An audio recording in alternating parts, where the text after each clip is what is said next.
Kalau dalam bekerja kan yang paling dekat ya kalau nggak rekan kerja, leader, masalah. Hai leaders. Hai. Ketemu lagi nih bersama kita berdua di GPS Podcast, yaitu tempatnya para leaders untuk mengakselerasi pengaruh melalui skill public speaking dan komunikasi. Dan bersama sobat Besti, apa saja ya saya itu menyebut Anda ya. Cuma teman curhat, teman ini apa aja udahlah. Bisa serbaguna, serba ada. Udah kayak tos serba. Bersama dengan Coach Prima Nugra. Yes, hai leaders, ketemu lagi. Kenapa dengan bosan nggak ya? Kerudung Anda masih oke aja atau ada yang menusuk It's di okay. hati? Yang penting tidak tertusuk hati saya ya. Curhat dia ya. Kenapa nih Mas Agusnya ini ketawa nih ya. Oke, episode kali ini pasti yang jelas kita berhubungan dengan leaders. Tapi sebelum itu saya kok agak self fokus sama minuman ini. Akhirnya kita ada lagi ya. Ya ampun, setelah satu purnama. Iya dong, 1 bulan kan. Iya, bukan. Aku mau nyanyi apa coba? 9 bulan ibu mengandung gak nyambung.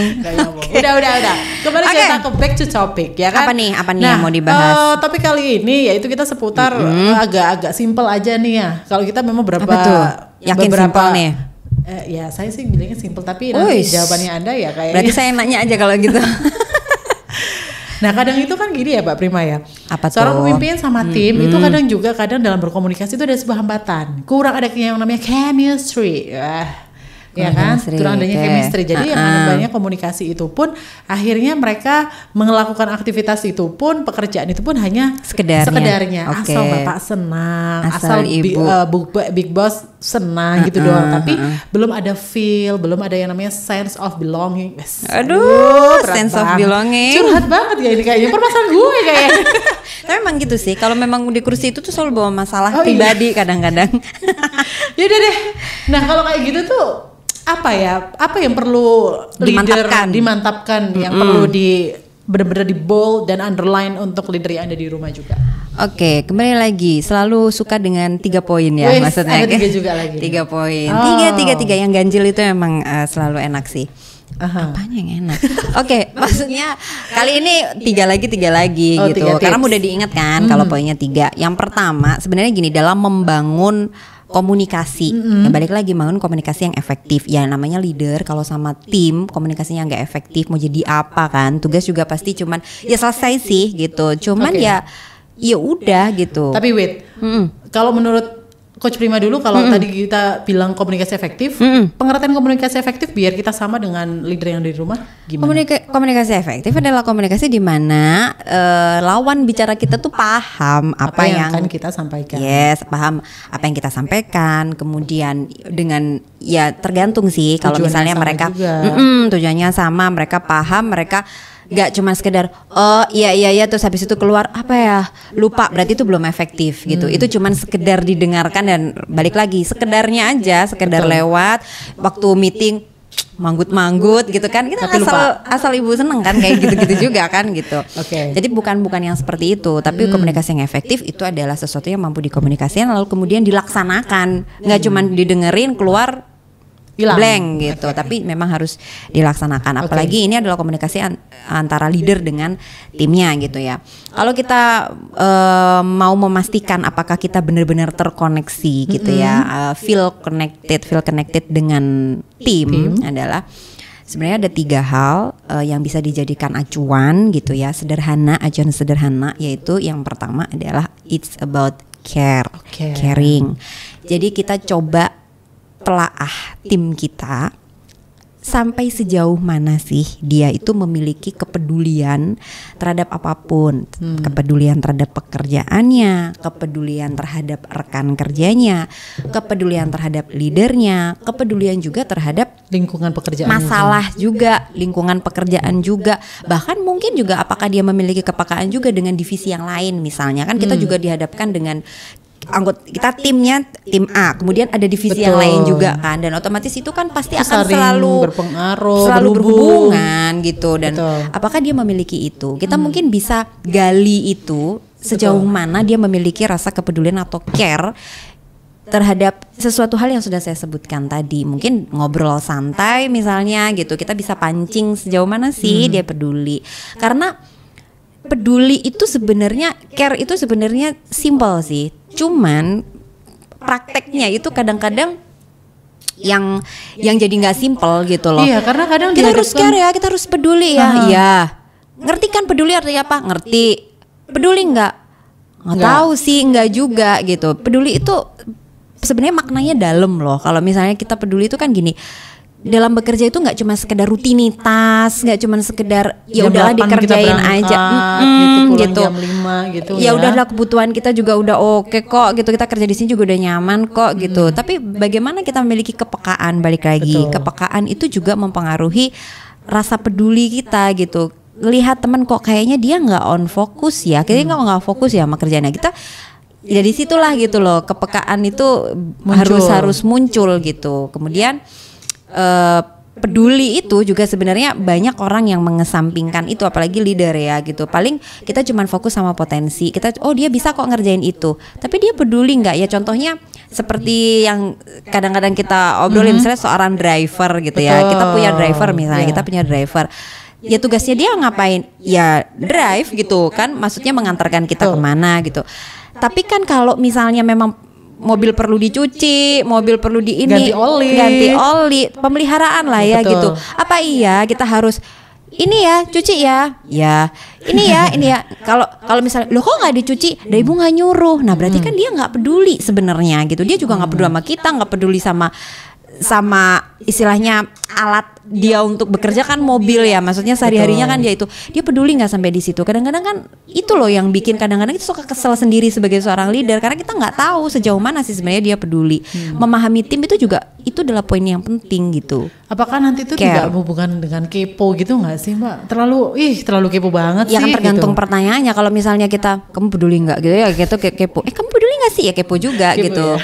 Tapi kan kita juga mungkin bisa menghubungkan misalnya dengan cerita dia di dalam keluarga, misalnya dia entah itu sudah berumah tangga atau belum, misalnya sebagai seorang anak ke ibu, kalau ibu kamu gini gimana, misalnya kayak gitulah, cerita-cerita yang gimana ibu kamu, misalnya kalau jawabannya dia ya nggak apa-apa, baik-baik aja, biasa sih ya sendiri di kamar. Tapi kalau dia iya ibu saya itu ini, dilihat dari begitu itu udah kelihatan kok gitu seberapa besarkah dia memiliki rasa ya aware gitu terhadap ya sesuatu hal yang ada di sekitarnya dia dan yang paling dekat dengan dia. Nah kalau dalam bekerja kan yang paling dekat ya kalau nggak rekan kerja, leader, masalah, kemudian divisi lain kan selalu itu aja kan gitu. Yang pertama itu care. Berarti harus gitu. Care nih ya. Salah satunya harus cari tahu sejauh mana sih tim kita itu bisa care. Nah gitu. Salah satu ini ya ternyata untuk leader yang ada di rumah nih, kalau misalnya pengen merasa kok kayaknya nggak feel connected nggak feel connected banget, rasanya ini hambar gitu nggak sih? Sehari-harinya kita ketemu rapat, senyum sapa nggak? Senyum sapa, tapi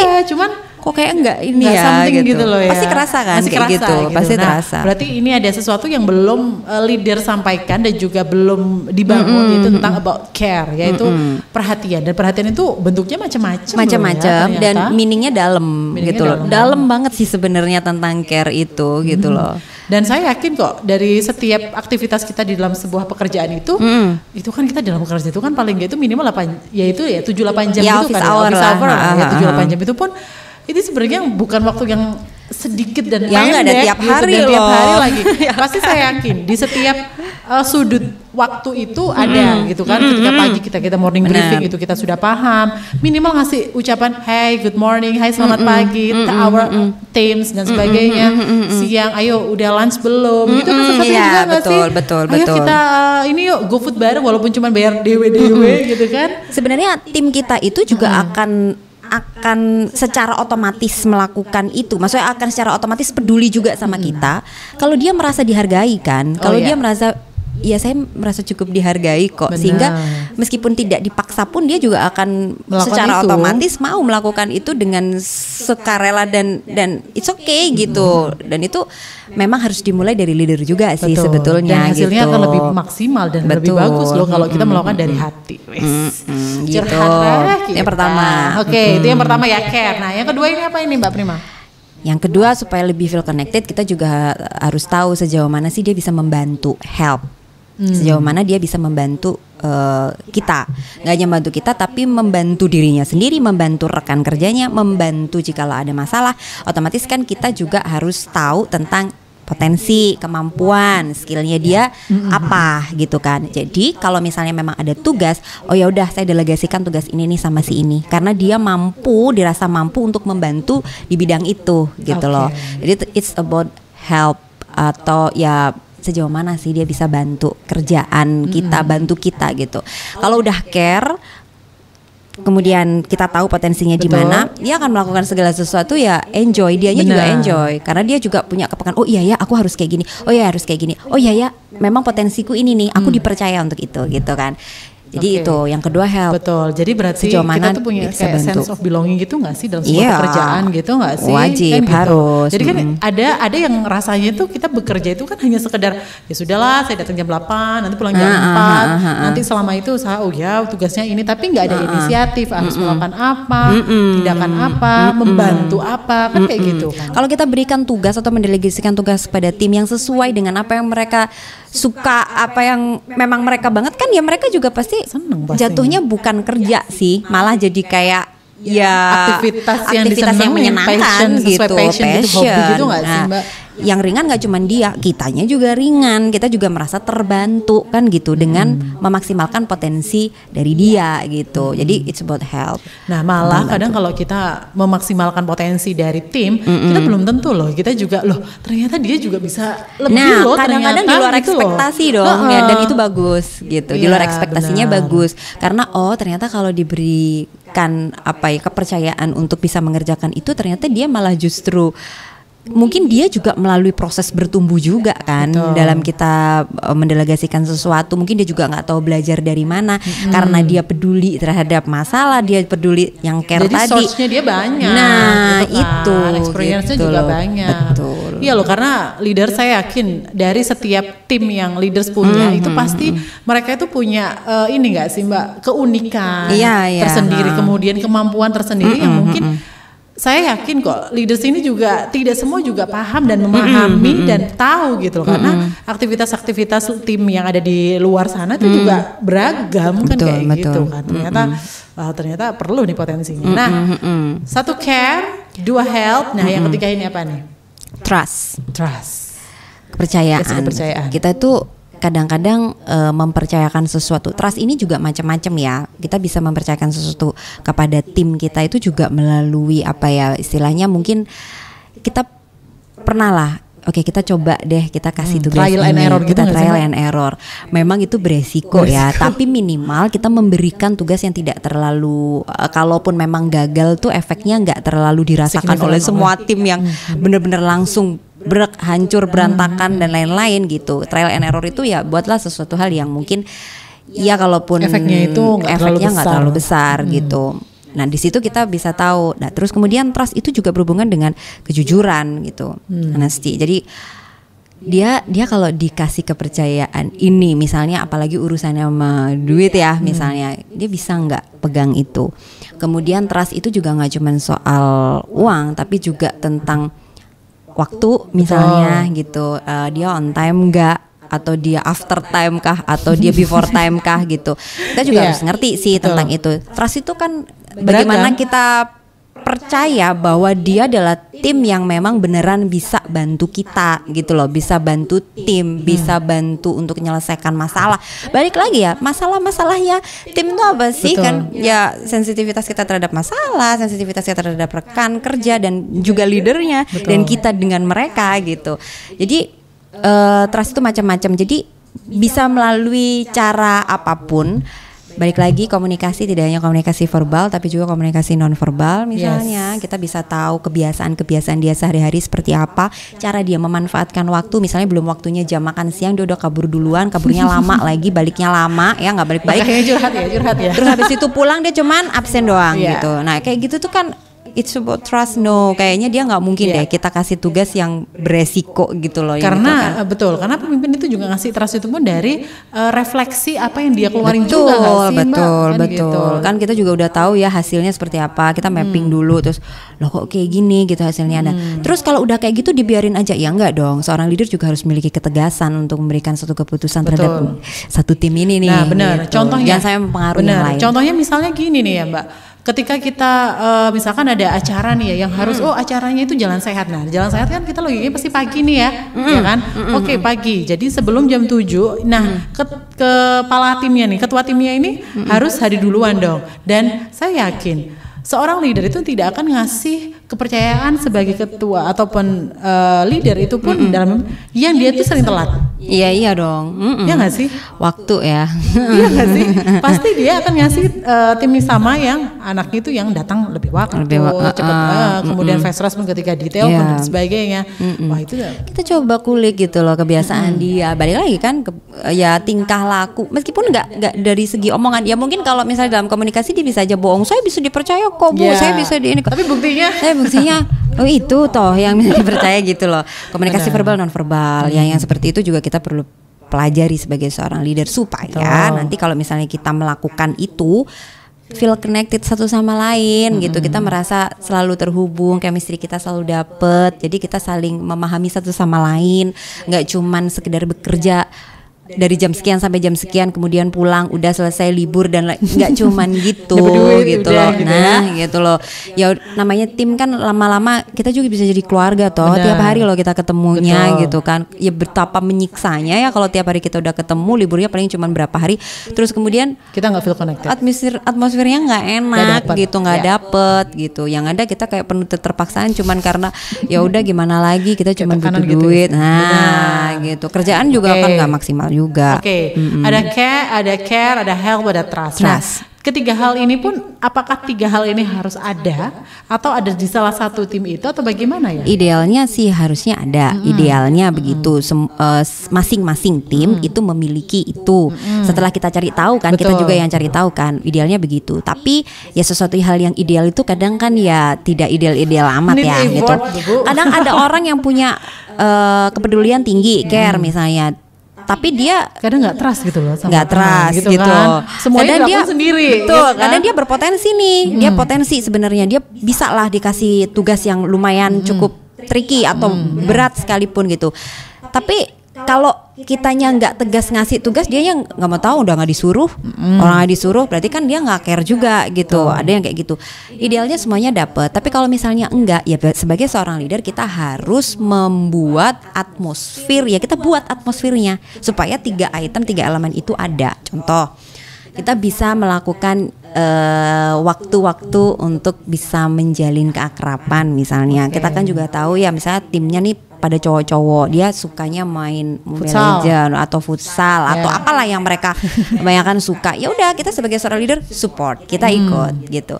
Jadi semakin mereka enjoy, semakin mereka happy, semakin mereka merasa bahwa kita dekat dan kita merasa bahwa ya, hobimu juga cukup ini loh, maksudnya oke juga dan cocok loh sama saya. Jadi kita harus merasa seini dulu. Kalau mungkin di NLP ada ya, kayaknya Mas Agus juga paham deh gitu di hal-hal kayak gitu. Kita merasa sama dulu deh gitu. Kita samain dulu sama dia supaya dia juga akhirnya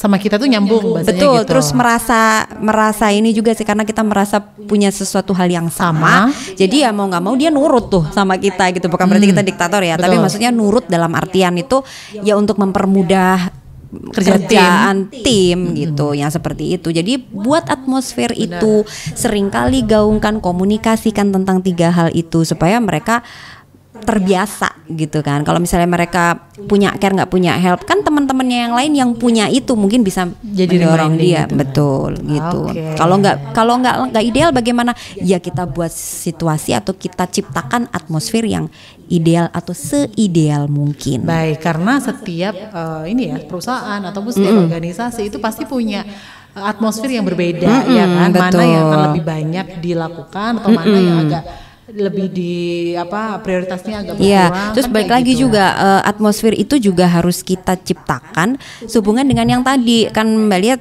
sempat bilang kalau misalnya pemimpin harus bisa ngasih contoh real gitu kan.